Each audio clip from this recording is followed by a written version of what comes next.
I'm Rob Skinner, and this is the Rob Skinner Podcast. The World Discipleship Summit is around the corner. It's early July, and the conference is at the end of July. It's going to be an amazing time. In this episode, my wife and I talk about how to make this conference your best ever, some practices to make the most of it so that you don't leave the conference going, man, I just wish I'd done this or done that. I didn't get out of it what I really thought I was going to. Now's the time to put a little preparation in to make it your best conference ever. All this and more on the Rob Skinner Podcast.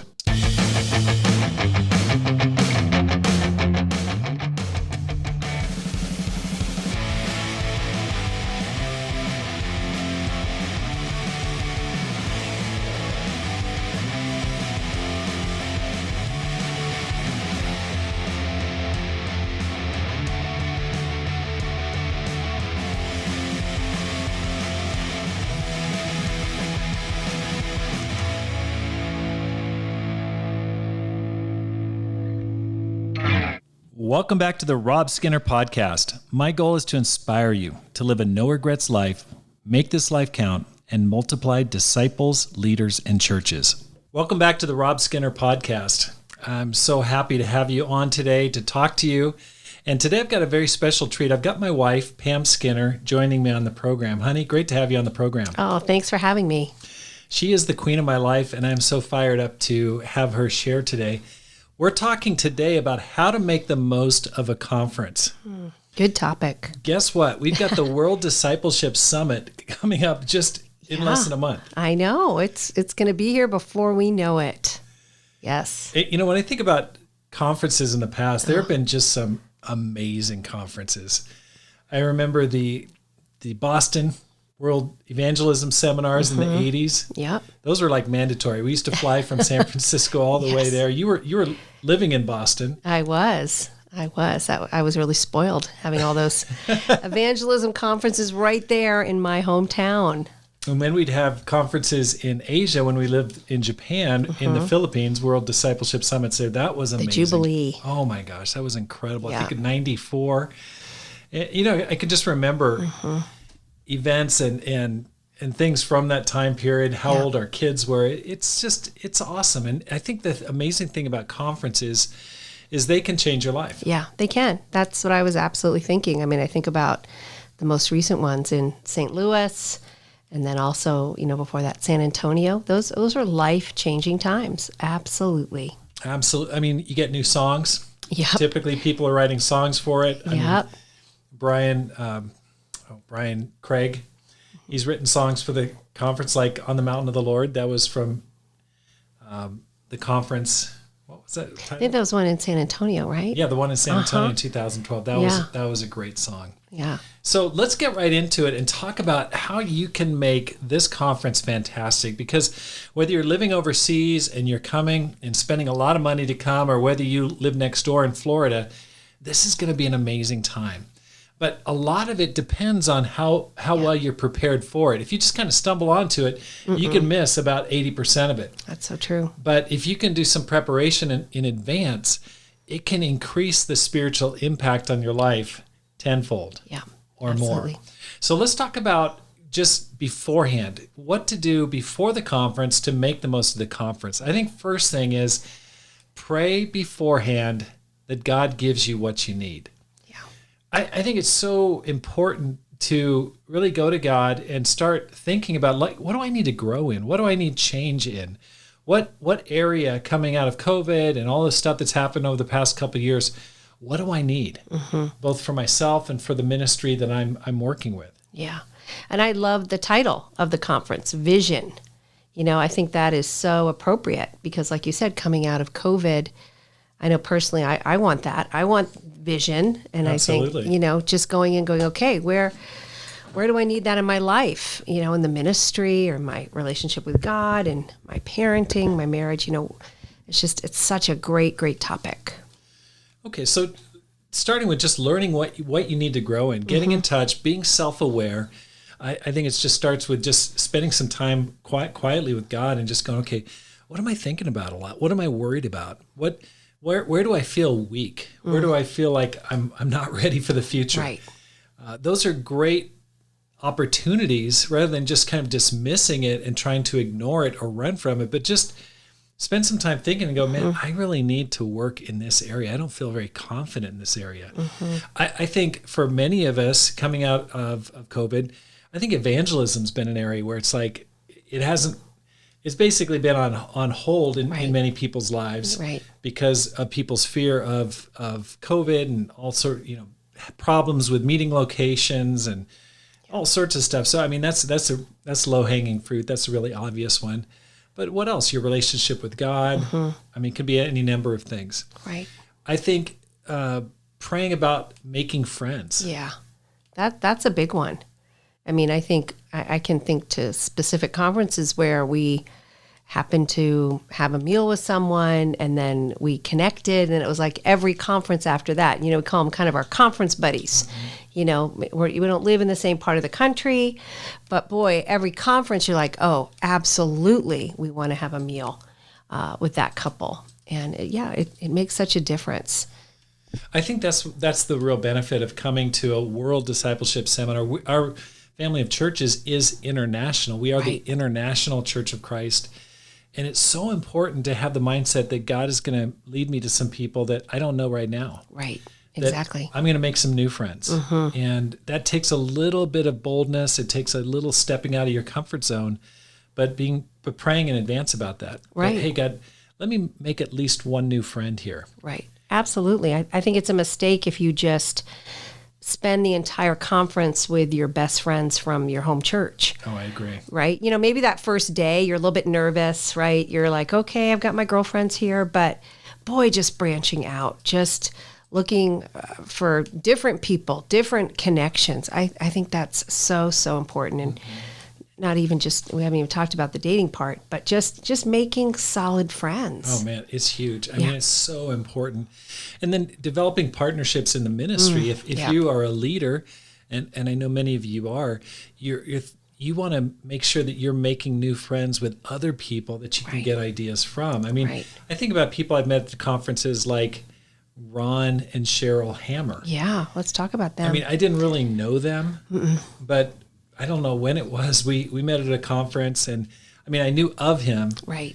But spending time with him, I go, this guy is awesome. I mean, they're such an incredible couple, and we've been able to work together and have them over and speak. And I've spoken at their church, and you have too, and it's huge. Yeah. I mean, making those kind of ministry partnerships and connections is so important, and especially with the disconnection that this world is kind of pushing us in, it's important to just fight against it by making more friends. Absolutely. I mean, I think about Randy and Kay McKean. Oh my gosh. We have never really been in the same ministry with them, and I think you reached out to him when he was leading the church in Virginia, wanted to get some advice, and but boy, it seemed like every conference we were able to have a meal with them and just built a really, really great friendship. I appreciate that. Sam and Jerry Lang. Right. Same thing. They were like our conference friends. Exactly. Yeah, it doesn't have to be like your best friend of all time, but I mean, you can have a great conference friendship that you look forward to meeting each other at the next conference. I mean, just having kind of an openness to is important. Okay, so pray beforehand that God gives you what you need, and He will lead you to it. And it's so important that you have that kind of mindset. Yes. Because there's such a thing as the reticular activating system, and it talks about how this is. If you've ever read a self-help book, it always talks about that whatever you start praying about, thinking about, then God will put that on your heart and you'll be attracted to it. Just like if you want to buy a new Camaro or a new sports car, guess what? The next day, you're probably going to see that out there. And so praying about it will definitely allow the Spirit to start bringing it to your attention. Absolutely. Okay. Next thing, before the conference, contact people beforehand that you'd like to spend time with. Yeah, that's so important. Have a plan going into the conference. I mean, I think it's good, to keep some open slots because you never know, right? The Spirit's going to work and you run into somebody in a lobby or in a class, but to have somewhat of a set schedule beforehand, I think is really important. I mean, you're so good at this, baby. I mean, you are like the relationship master. And you do a lot of a lot of work both for yourself and for us. What's your mindset in terms of like setting up relationship time with people during the conference? Well, I think like right now, even the next couple days, like I said, there's people that I know we're going to only see at that conference that we haven't seen in years. So I definitely want to get those slots early. I want to, the main dinner times, I want to go in knowing, okay, this is when we're going to be, getting together with John and Barry, Son and Anthony Galang, just different people, Ron and Cheryl, people that we want to spend time with. We're going to get those slots set.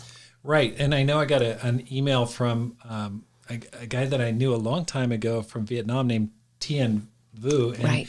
It was awesome. He said, "Hey, listen, let's go and watch a Tampa Bay game. I heard in one of your podcasts when you interviewed Takeshi Yamazaki that Takeshi wants to see a game in every ballpark in the States." Yes. And so it was awesome. I'm like, absolutely. And so that Sunday morning, we're going to get together and we're going to go see a game. We're going to have church together, and then we'll go to the ILC in the evening. Yeah. But I go, I'm so happy that he set that up in advance, because I'm going to see a lot of people from Asia that I haven't seen in a long time. Yeah, I'm very excited about seeing Takeshi and Shohei and all our friends from Asia. That's going to be so special. But if you don't plan it out in advance, guess what? It's not going to happen. No. And there's nothing more frustrating than when you go to a conference and you go, "Oh, I wish I would have spent time with so-and-so." Or you see them there and you go, "Hey, can we get time?" And they're like, "Oh, I'm so sorry. I'm totally booked up." Now's the time. That's why we're doing this today. It's July 5th. Right. In America, it's the day after Independence Day. But wherever you're at, it's not too late to really contact people that you want to spend time with and say, "Hey, let's get together." Right. Absolutely important. And so, again, don't worry about people that you normally see. You should not be spending time with them unless you are sharing a room with them or something like that. Right. It's time to expand the relationship network. Okay, another thing in preparing for a great conference, try to find housing as close to the conference as possible. Yeah, this is important. Boy, we've made that mistake. There's times where we did that. We were right there. And then there's other times where, for whatever reason, I think it was in St. Louis, we had to walk and it's hot and it just, it wasn't the best. So I think that's a great, if you can, get the housing as close to the conference as possible. Yeah, I know Mike Tolliver made a pitch for it. And sometimes you feel like, oh, I want to save money. I'm going to get an Airbnb, 20 minutes away. It doesn't seem that far. But man, it cuts you off from those late night talks, just hanging out, the freedom, the relaxation to know I can literally walk to my room. Yeah. And then it seems to double the amount of time and have the amount of stress that you have during the conference. Absolutely. So that's something, we're definitely working on. We've got, part of it, we're right at the conference. Then we have a place a little bit farther away, and it's so important. Yeah, so it is. Definitely want to do that. If you can, try to get the hotel that's closest to the conference site. Okay, if you're a speaker, here's my advice. Get all your work done by July 15th. That's good. That's important. I mean, don't allow yourself to go into the conference focused on your material. No. I mean, that is such a drag. And John Luss talked about this way back on episode number 7 or 8 when I had him. And you should go back and listen to what he had to say, but you don't want to be that guy. No, you don't. I remember so clearly, he's mentioned that, people would be seeing him at the conference and they're teaching a class and they're like, "Yeah, bro, I just did my lesson on the plane on the way over," and John's like, "No, bro, that's not a good look," I would bet that John Luss probably has his lesson already done. Oh, I'm sure he does. And he's practiced it many, many times. Yes. Yes. But as for the lesser mortals here, I'm going to set a goal of July 15th for my lesson. I want to get that thing done. Yeah. Why? Because you don't want to go in stressed out. I mean, the problem is you're seeing thousands of people. You're seeing tons of people. You want to give them your attention. But if in the back of your mind, you're worried about your lesson, guess what? You can't give all that you have to those people. No, you're cutting out of time. It's like, oh, I got to go back to my room and or maybe you're missing other classes that you could really benefit from because you're like, oh, I got to go work on my class, and it's like, oh, no. It doesn't have to be that way. And then rehearse it 4 or 5 times and get it critiqued so that it's excellent. Yeah. Great point. This is important. And this can be awkward, but it's so important. I mean, I want to make sure that when I do my lesson, I rehearse it in front of you, and then you can give me feedback and make sure it's a good one, because you don't want to tank on this kind of stage. No, if you're sharing, even if you're going to do a prayer or whatever, you want it to be really good because people are going a long, long way to hear the best of the best. And you definitely want to deliver it. Okay, here's another one. In preparation for the conference, look your best. Yeah. Yep. Okay, look your best. Just imagine this. There's going to be tens of thousands of disciples all there. And you show up and you're wearing your Led Zeppelin t-shirt. Your Led Zeppelin t-shirt. You're wearing your Nike shorts that you wear to the gym that are just baggy. And you're wearing your, your sandals with socks. I mean, guys, here's your chance. Go out and either buy some new clothes, couple outfits. Yeah. Now I'm talking to you guys in particular. I don't want to offend anybody else, but I want to talk to you guys. Get some new clothes. Go out and get something that really fits, that you feel confident, and you just feel like this really looks good. Yeah. Or at least your very best clothes. Go through it and think it through. Now's the time to think it through. So, okay, how can I knock them dead by the clothes that I wear? Yeah. This is really important. Right. Want to say anything on that? Yeah, especially if you're a single guy and you're really hoping to meet that special someone and go on some dates. I mean, first impressions, of course we're all right. We love God and, we're spiritual people, but, the Bible even talks about, that the way we look, it's important. And so I think that first impression matters. So take that time to do those extra things for the conference. It takes so little to get prepared, but it shows you're a person who's thought of everything. It shows you're a person who's making this life count because you pay attention to the little details. I think getting your hair cut, if you're a guy. Yeah. I mean, don't go in shaggy with hair on the back of your neck. You're like, oh, I should have gotten a haircut. No, you need to get a haircut. Yeah. Not the day of, but maybe 3 or 4 days so you can grow it in a little bit. But you want to be looking sharp because absolutely. You want to give a great impression. And you might have heard this before, but in the Bible, back in the time of the prophet Samuel and David, God told Samuel, he said, listen, man looks at the outward appearance, but God looks at the heart. Right. And you cannot escape the fact that we look at the outward appearance. Right. Right. And we make an evaluation instantaneously based on if a person's put together. Right. It's important. And I don't think you need to go spend $1 million. No, you don't. But you need to look clean. You got to get rid of the clothes that have spots on them. Yeah. Holes in them, and just go, I want to look good. Right. Yes. Really good point. Okay, next thing in preparation, confess any sin prior to the conference so you're free in your spirit and confident. That's a great one. Okay, you know that there's going to be challenging lessons at this conference. Yeah. And you don't want to be sitting there feeling like, oh man, I am totally feel terrible because of my sin in my life.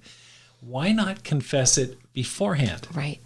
Right. So that you're not just burdened and heavy and dark before the conference. Instead, just go, hey, I need to pull someone aside and just, talk to somebody. Say, hey, give me 5 minutes. Give me 10 minutes.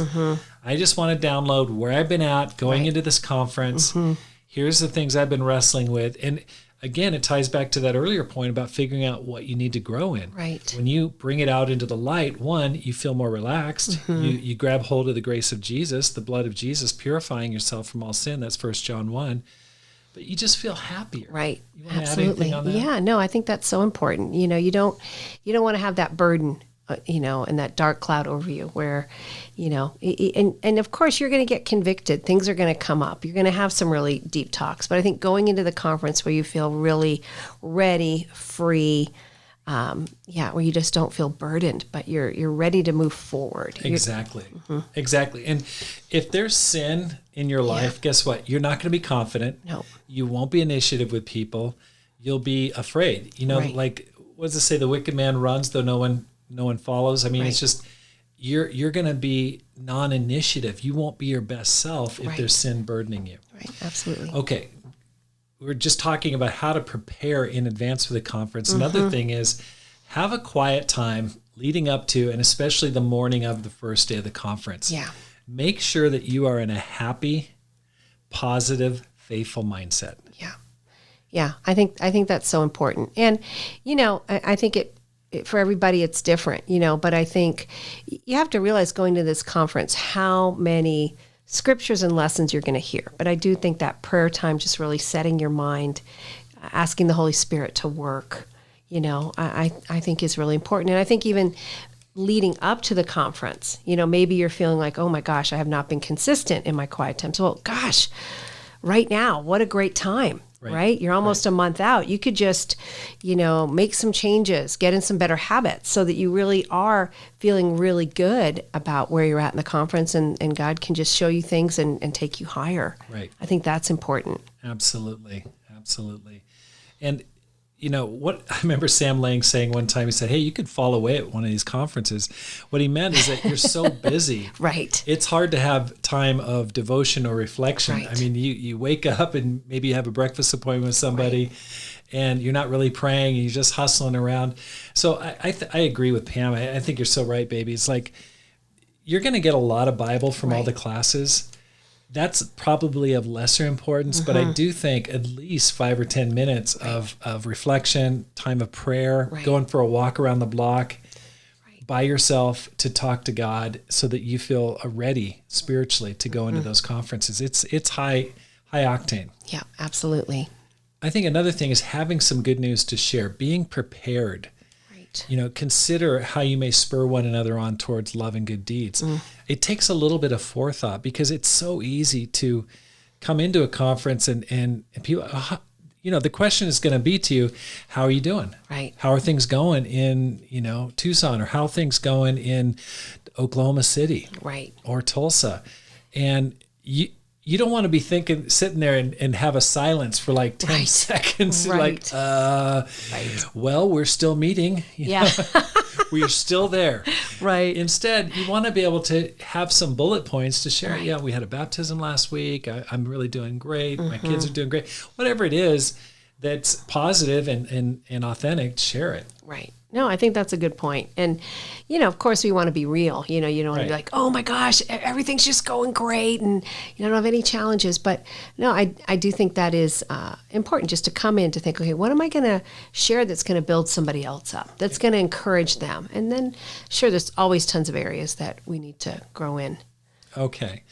And so the work before the conference, is there anything I missed there, babe? No. I think, the only thing I would add is that when you're at the conference, it's going to take a lot out of you. And so I would encourage people to make sure that, like, physically, emotionally, even the week before, that you're getting rest, that you're taking care of yourself, that don't go into the conference where you've had like 2 nights beforehand and you haven't slept. I just think emotionally and physically just being ready, because it's taxing. It is. You're busy, you're giving, you're going to come home from the conference really, really tired. So I think the more that you can go in feeling like, okay, I'm filled up, I'm ready, I'm strong spiritually, I'm strong physically, I'm ready to go. Absolutely. Okay, so let's talk about at the conference. How can you make this absolutely fantastic time? I think number one, being loving to every person who's in front of you. Yeah, this is good. I want you to imagine you're going to be surrounded by people you don't know. You'll see a few people that you knew from the past. I mean, there's tons of people. People will be talking to you, and you'll be introducing yourself. And it's challenging because you'll come in and you'll be thinking, I got to find a seat. Right. And guess what? This person who you barely know, they're going to come up and start talking to you. And you're thinking, I got to go find a seat. I'm looking for Joe, and he's supposed to be holding a seat for me. Right. and you're looking over that person's shoulder, you're anxious, you've got closed body language, you're kind of tapping your toes, and you're like, okay, all right, see you, bro, bye, I got to go. Right. And you're not loving. So it's so important to think through and just go, okay, I'm going to be loving to every person that God puts in front of me. Right. And I think one thing that helps me is in Acts chapter 17, Paul shares, he said, God has determined the times and places for every man. And I think this is a great conviction point to have. It's like, okay, the people I run into, God's guided them there. Right. I mean, look at Jesus's ministry. He got interrupted. Yeah. He got his robe pulled by the bleeding lady.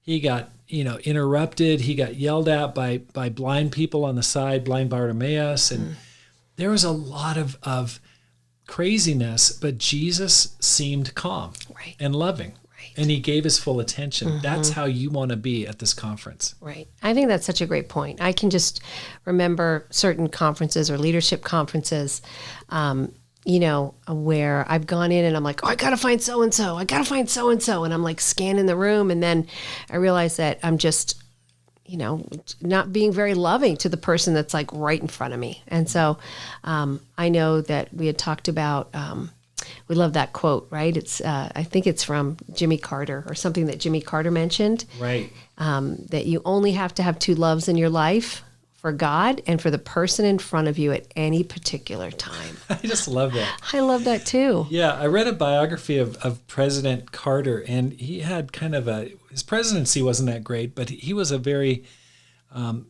principled Christian man. I mean, he comes from a Christian background. And after he left the presidency, he was out door knocking, if you can believe it. He was reaching out with a young Hispanic man, and he was blown away by how loving this guy was to the people that they met when they door knocked. So you can imagine the former president of the United States door knocking. That'd be cool if he knocked on my door. But he asked him. He said, "How can you be so loving? I mean, just to everybody." And that's what he shared. You only have to have two loves in your life, right? For God, and for the person in front of you at any particular time. What a great. Makes it so simple. Right. It does. It really does.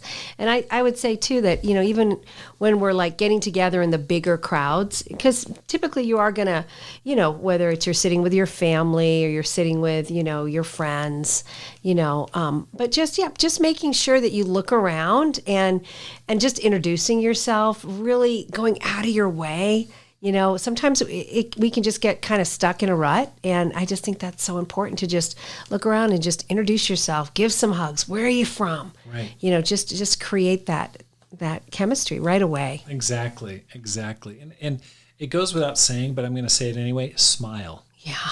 Don't be uptight. Be as warm and as loving as you can to everyone you meet. Absolutely. I mean, I don't care if you just don't feel like you have time, man, just pour on the love, smile, and let people know they're important, because everyone is important. They are. Absolutely. Yes. Oh, okay. So let's keep moving. So at the conference, of course, be loving to every person in front of you, whoever it might be. Right. Just be ready to give. Just say, whoever it is, I'm going to give them my best. Doesn't have to be forever. It's not a time to share your whole life history or your personal body aches or anything like that. But you can be loving in a short period of time. Okay, what else? Sit in the front rows toward the middle. Okay, sometimes we come to these conferences and we think, I'm just going to sit in the way back. Okay, I would just say, I remember at conferences in the past, I'd be way up in the nosebleed section. Right. And I'd be nervous about sitting in the front because I thought, that's reserved for all the important people. Right. No. and that's more of an indication of my mindset and my own insecurity and fear at the time. But I just go, listen, you're important and you want to be up in the action. Right. And just sit up toward the front if you can. And don't be afraid to get up there and mix it up with people right up in the front. So you're not just missing all the action. You want to be able to see that speaker. Right. Not on the big screen, but actually live. Right. And I think what that's going to mean is you're going to have to plan. You're going to have to, time-wise, get there early. And, that can be a challenge, right? And for some of us. But I think just making a decision that you're going to get there 10, 15 minutes early to get a good seat, to look around and, be loving and engage with people you don't know. But I think that's really important. Mm-hmm. Absolutely. And listen, if you're a young Christian or younger leader, listen, everyone is important. You're important. Get right up there and meet everybody all around you, older people, younger people. Yeah. Don't be intimidated. Mm-mm. When you're listening to the lesson, engage with the speaker, smile to them, nod, lean forward, show them by your body language that you are into it. Yeah. It's not a time to take a nap there and lean back. Instead, get engaged. Your body will help you to really get the most out of the lesson. Yeah. Take notes. Bring a notebook. Yes. Yeah. It will help you to remember. You're gonna be getting so many lessons. If you don't take notes, you'll forget a lot of it. Right. I think that's so important. Taking notes, maybe even bringing a paper Bible. Mm-hmm. How about that? Wow. Back in the old day, Old school. Yeah. I think that's very important, and it will make it so much more fun for you if you're ready and you're ready to take notes. Okay, after a lesson, approach the speaker and thank him or her for the lesson. Yeah. Now, this really is an old school practice that used to be very common, but it's somehow, I don't know what happened to it, but it doesn't happen anymore very much. And that's where it's going to... Unless you speak, honey. But I remember as a young Christian, man, if there was a speaker, even if it was just a normal Sunday at home, right, you would go up, you would wait in line, and you would go talk to that person and share what you learned from their lesson. Right. You'd respond to the lesson. You'd want to share, hey, thank you so much. This is what I got out of this. There was that response, and you wanted to share right away. Exactly. Mm-hmm. And so what I'd say is go up to the speaker right after the lesson, give your name, where you're from, give your name a couple times because they may not hear you or they might be distracted, and then share what you learned and what you want to apply from their lesson. Mm-hmm. I can tell you this, as a speaker, there's nothing more encouraging than when someone comes up and said, hey, this is what I got out of your lesson. Right. That person has put hours and hours, days and days into that lesson. And then you come up and you say, man, that was a good lesson. Mm-hmm. Here's why. Here's what I got out of it. It's so encouraging. So encouraging. And then share what you're trying to grow in because you've already prepared, because we talked about it already, and ask if they have any advice. Mm-hmm. And so all of a sudden you make a connection with a speaker. That person might become a person that you have a good relationship with. Right. I think that's so important. So that's a great practice to get into even at home when you go back to your home church. Next thing, try to meet all the leaders organizing the conference and thank them for putting it together. Wow. Okay, you're going to see Marshall Mead there. He leads the church in Orlando. He's been putting this thing together for years. I mean, talk about a hero. Yes, what a thank you. Thank you, Marshall. Wow. And I think it's great... And his wife, Sean. Yes. And Sean. And so you see them, say, hey, thank you so much. I'm having a great time. Just give them a hug. Right. Let them know that their work is not in vain. Right. I think that's just a nice gesture to do. Yeah, and I think anybody that's serving at the conference, you can do that for the guys working the AV, the ushers, people that are greeting, right? They're taking their time out to serve. Exactly. And so I think, just having that mindset, I'm just going to be a thankful person. Thank you for serving, bro. Thank you, sis. It's great. What a great conference. Okay, next thing. Use meal times to go out and meet other people. Mm-hmm. Okay, don't get hung up on the cuisine. Okay, those meal times are really important. Yeah. But, I've gone to conferences and then we spent most of the time looking for a restaurant. Right, that's frustrating. Yeah. Rather than just saying, "Hey, let's just go to what's easy and close." Right. Don't waste time. Right. The food is of secondary importance. Exactly. Don't spend 30 minutes on what you're going to choose at the meal. At the restaurant. No. Just know what you want. Glance at the menu once. Right. Pick, and then just move on. Yeah, exactly. Any thoughts there, babe? Yeah, no, I think that's important. Yeah, the most important thing is the people that you're spending time with. Exactly. Mm-hmm. Now, here's the thing. You may have set up time with this couple or this person. You're like, oh, I'm really excited to go out with them. And then all of a sudden, someone else wants to come along. Yeah. Just let it happen. Right. I wouldn't try. It's really hard to have just time just with a special couple. Right. And oftentimes another couple wants to join in. Maybe that person knows somebody else and they want them to join. Yep. Just be open and relaxed about it because you don't know the importance of meeting that person. Right. Being flexible. because things are going to happen. There might even be, people that have to cancel, that might happen where you're like, oh, you're so excited about this dinner plans. And then somebody gets sick or there's they're called away to some sort of a meeting that you weren't aware of, what I mean? But then just be flexible. Just trust that there's somebody else that you're supposed to have a meal with. Right. And don't be afraid to just say, hey, my appointment fell through. Do you mind if I crash your dinner or your lunch? Is that okay? And they may say, oh, I'm sorry, we're already maxed out. I say, no problem. Just go ask somebody else. But don't just go back to your room and watch Netflix. No, that's not the time. Don't do that. No way. Okay, next thing, try to make friends at the conference. Yes. Okay, here's how you can do it. Number one, remember people's names. You're going to be flooded with a whole bunch of people's names. Yeah. So when somebody says their name, pay attention. Yeah. Repeat it in the conversation. Ask them to spell it if you need to. There's, a lot of people from overseas, from different places. Even write it down in your notebook. And it's really important, and it will blow people away if you can remember people's names after powerful. meeting them. And I've run into situations so many times where I asked somebody their name, immediately forgot it, and then felt embarrassed the rest of the conversation because I couldn't remember their name. Right. That it's easy to have happen. And then you end up saying, hey, bro, or hey, sister. And then tell me your name one more time. Yeah. It's okay. But just remember people's names makes a big difference. Ask questions. Yes. Yep. This is so important, to make friends. You want to get to know them. You have to show interest in them. This is probably my biggest pet peeve. I think it is. Is when people, I introduce myself, I meet somebody, and then guess what?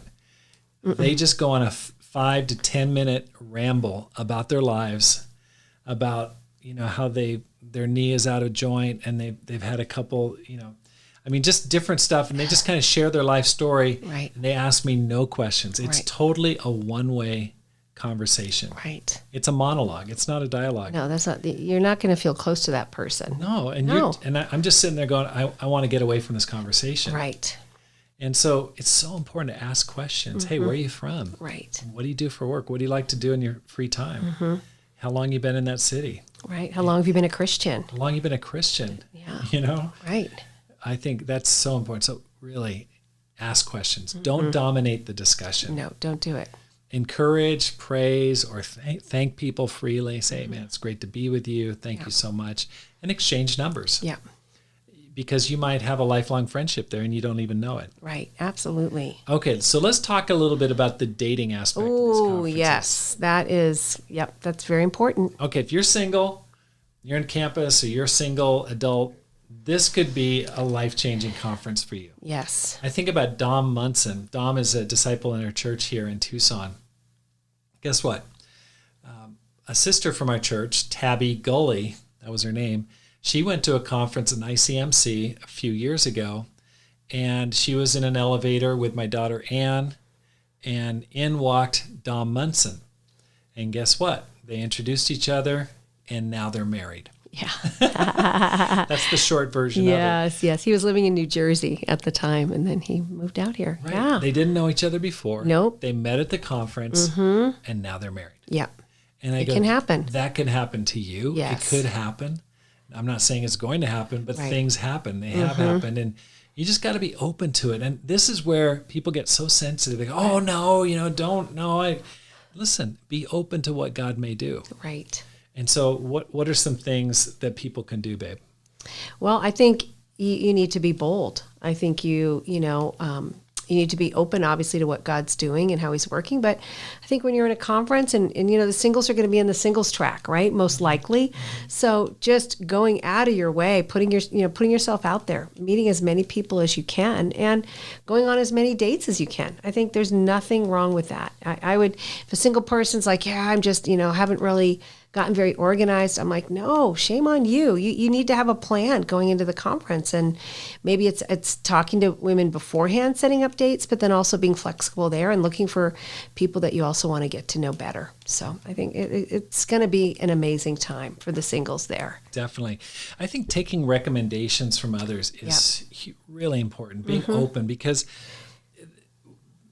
this is a relatively small family of churches. Right. And so there's only like 2 or 3 degrees of separation. Right. Someone knows somebody. That it's true. and Yeah. they can help you. Exactly. And you got to be open to that. And say, Yeah. so if someone says, "Oh, there's someone I want you to meet," just say, "Okay, no problem. Right. Let's do meet. it. Let's go out. Yep. That's fine."